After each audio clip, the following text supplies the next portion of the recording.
আমরা সজাগ রয়েছি, আমরা রাজপথে রয়েছি, আমরা যে কোনো মূল্যে পতিত স্বৈরাচার এবং তাদের দোসরদেরকে প্রতিহত করার জন্য প্রস্তুত রয়েছি। সাইফুল ইসলাম, আহ্বায়ক, বাংলাদেশ জাতীয় ছাত্র সমাজ কেন্দ্রীয় কমিটি। দেখুন, আওয়ামী লীগ এখনও মূলত পতিত স্বৈরাচার এবং তাদের দোসররা দেশে বিদেশে নানা ধরনের ষড়যন্ত্রে কিন্তু 5 অগাস্ট পরবর্তী সময় থেকেই তারা আসলে ষড়যন্ত্র করে যাচ্ছেন এবং এই ষড়যন্ত্রের অংশ হিসেবেই তারা চেষ্টা করছেন বিভিন্ন সময় বিভিন্নভাবে বাংলাদেশ নামক রাষ্ট্রটিকে অস্থিতিশীল করার জন্য।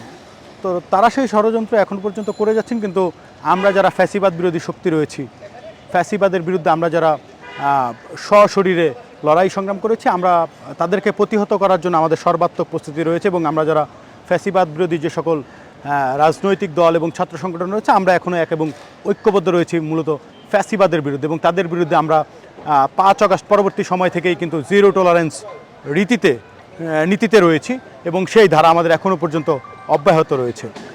তো তারা গতকালকে আমরা যে ঘটনাগুলো দেখলাম, বিভিন্ন জায়গায় তারা অগ্নিসংযোগ করছেন, তারা বিভিন্ন জায়গায় সশস্ত্র মহড়া দিচ্ছেন। তো এটিতে আসলে আমি মনে করি জনগণের আসলে আতঙ্কিত হওয়ার কিছু নেই এবং একই সাথে আমরা সরকারের প্রতি আহ্বান জানাবো, সরকার যেন এই বিষয়ে আরও জোরালো ভূমিকা নেন, কারণ এই সরকারের প্রশাসনের নতজানু ভূমিকার কারণেই কিন্তু আমরা মনে করছি যে পতিত স্বৈরাচার এবং তাদের দোসররা মাথাচাড়া দিয়ে উঠছেন এবং দেশকে বিশৃঙ্খল করার পায়তারা তারা করছেন।